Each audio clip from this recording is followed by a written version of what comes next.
সুপ্রভাত বন্ধুরা, কেমন আছো তোমরা সবাই? আশা করছি তোমরা সকলে খুব ভালো আছো। আমিও বেশ ভালো আছি। আজ হলো তোমার সোমবার।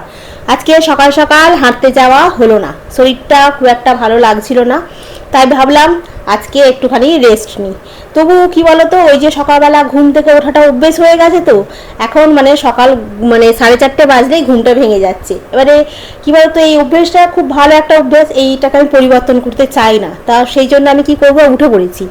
না, উঠে বরঞ্চ আস্তে আস্তে করে বরঞ্চ কাজ শুরু করে দিই, বরঞ্চ ভালো লাগবে। উঠে মুখ ফুক ধুলাম, ধুয়ে তারপরে তোমার একটু মেথি জল খেলাম, খেয়ে তারপরে এই গেটের সামনেটাকে একটু ঝাঁট দিয়ে পরিষ্কার করে, গেটের সামনে একটু জল ছড়া দিয়ে, আমাদের তো গেটের সামনে জল দিয়ে পরিষ্কার করা যাবে না, ওই একটু করে জল ছড়া দিয়ে দিই।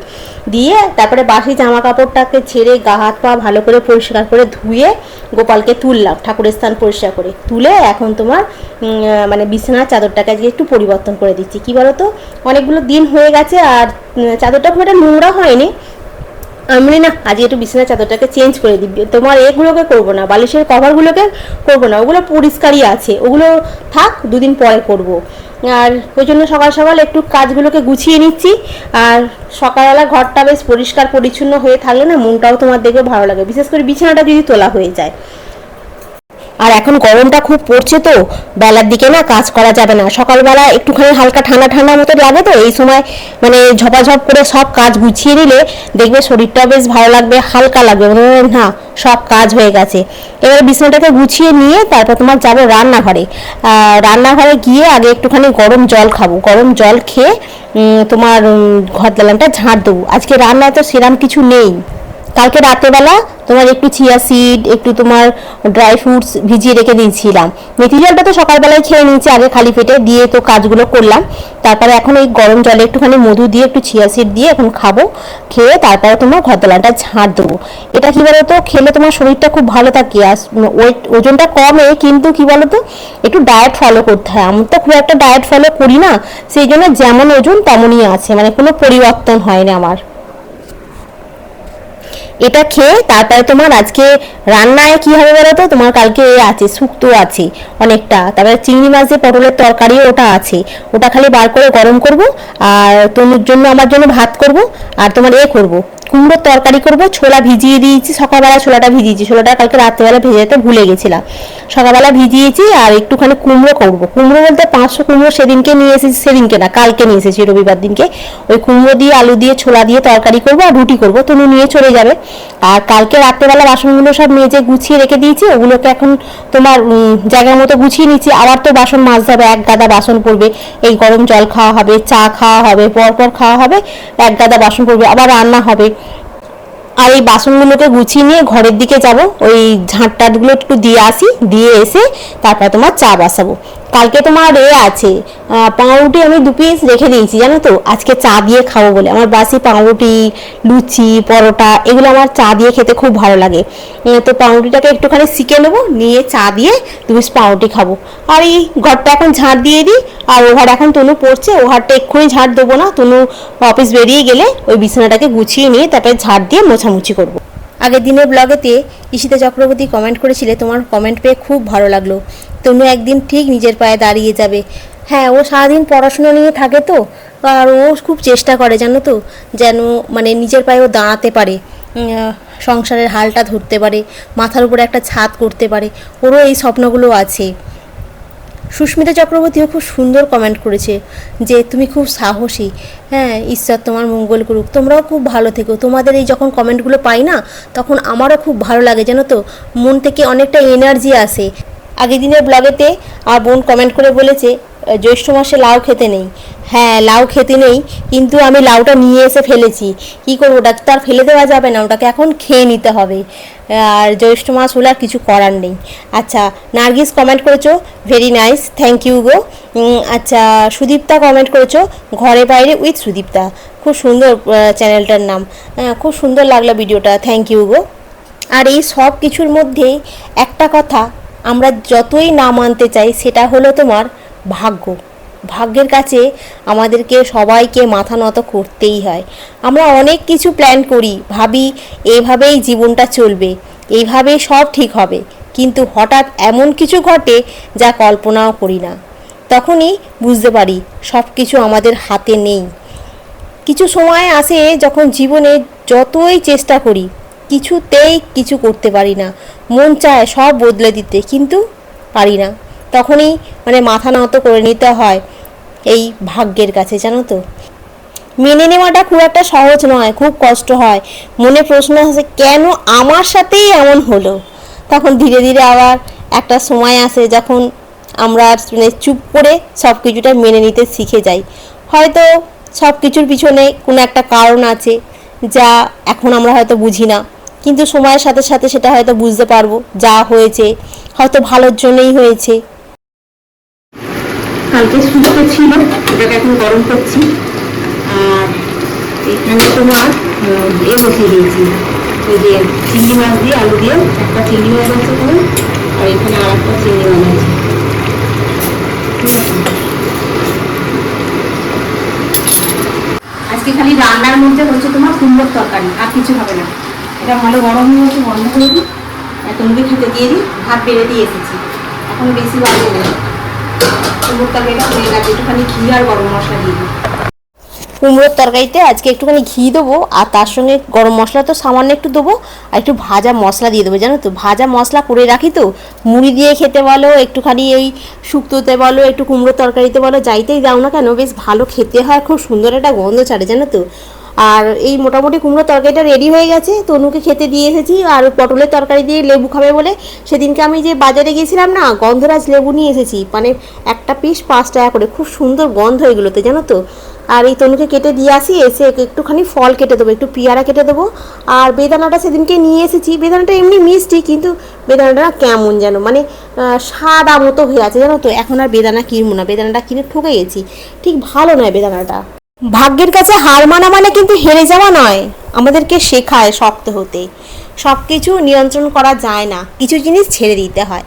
জীবন যা মানে জীবনে যা পাবো ঠিক সময় মতোই পাবো, আর যা পাবো না যতই চেষ্টা করো সে আর পাওয়া যাবে না। তাই যখন জীবনে কিছু না মেলে ভেঙে পড়ো না, নিজেকে দোষও দিও না, বিশ্বাস রাখো ভাগ্য যা ঠিক করেছে তা একদিন তোমার ভালোই করবে। কারণ শেষ পর্যন্ত ভাগ্যের কাছে আমাদের সবাইকেই মাথা নত করতে হয়। কি বলো তো বন্ধুরা, কাউকে কোনো দোষ দিয়ে লাভ হয় না, কারণ যেটা হওয়ার ছিল সেটা তো তোমার হয়ে গেল, সেটা তো তুমি আর ফেরত পাবে না, না। তো তোমার দোষ দিয়ে কি হবে, বেকার, কোনো লাভ নেই। তাই সবসময় ওই ভাগ্যে নেই তাই হয়নি, ভাগ্যের কাছে মাথা নত আমাদের সবাইকেই করতে হয়, জানো তো। যাই হোক, আমার বাসন বাসন মাজা হয়ে গেল। এখানে কিছু জামা কাপড় ছিল, সব শুকনো হয়ে গেছে, কালকে এগুলো সব কেচেছিলাম, আর একদম শুকনো হয়ে গেছে। এগুলোকে নিয়ে গিয়ে আর রেখে দেবো না, জানো তো, একেবারে গুছিয়ে নেবো। গুছিয়ে নিয়ে ঝাঁট দেওয়া হয়ে গেছে, মুছে নিয়ে স্নান করতে ঢুকে যাব। এখন ঘড়ির কাঁটা তোমার মাত্র 10টা 10 বাজে। সকাল থেকে এটা ওটা করতে করতে না যে খিদেই পায় না, জানো তো। কালকে পাস্তা করেছিল তনু, অনেকটা হয়ে গেছিল, তোমাদেরকে বললাম। আমি এই পাস্তাটা না বুঝতে পারি না মোটে। ওই পাস্তাটাকে একটু গরম করে টিফিনটা করলাম, করে স্নান করতে গেছিলাম, স্নান টান করে আর এই চাদর ফাদর সব ভিজিয়ে রেখেছিলাম, তো 2খানা চাদর কেচেছি আজকে। চাদরগুলো ভিজিয়ে রেখেছিলাম, বাসি কিছু ছিল সেগুলো সব তোমার করলাম, কাচাকাচি করে সব শুকনো করতে দিয়ে এলাম। দিয়ে এসে আর কালকে তোমার বড়ি নিয়ে এসেছিলাম, ওই বড় বড়ি এর জন্য, শুক্তোর জন্য, আর এই ছোটো ছোটো বড়ি ওই করলা আলু বেগুন দিয়ে খাওয়ার জন্য, জানো তো। আর ওই বড়িগুলোকে ঢালা হয়নি, ফ্রিজের মাথায় পড়েছিল। আজকে তো তোমার মোটামুটি সব কাজ শেষ, পুজো টুজো সব হয়ে গেছে। এমনি না, এখন বসে থেকে কোনো লাভ নেই, বেশি বাজে নেই। এক কাজ করি, বরঞ্চ বড়িটাকে ঢালি। আর তোমার মশলাগুলো ফুরিয়ে গেছে, যেমন জিরে গুঁড়ো, ধনে গুঁড়ো, গরম মশলা, এগুলো সব ফুরিয়ে গেছে। এগুলো তো রেডি করতে হবে, আর এই সকালবেলা রান্না করার সময় রেডি করতে গেলে অনেকটা সময় লাগবে। এখন আমার হাতে যেহেতু সময় লাগছে, ওই জন্য জিরেটাকে না প্যাকেট থেকে ঢেলেই গোড়াতে গেলে কি বলতো, খুব একটা ভালো গুঁড়োনো হয় না, আর স্বাদটাও খুব একটা ভালো হয় না।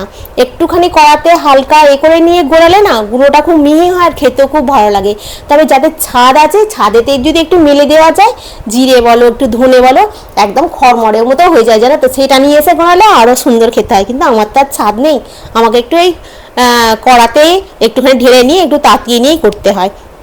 আর কিছুটা জিরে রেখে দিয়ে ওই ডালে ফোড়ন দিতে, এটা ওটাতে ফোড়ন দিতে কাজে লাগে, ওই জন্য কিছুটা গোটা জিরে আলাদা করে ঢেলে রাখি।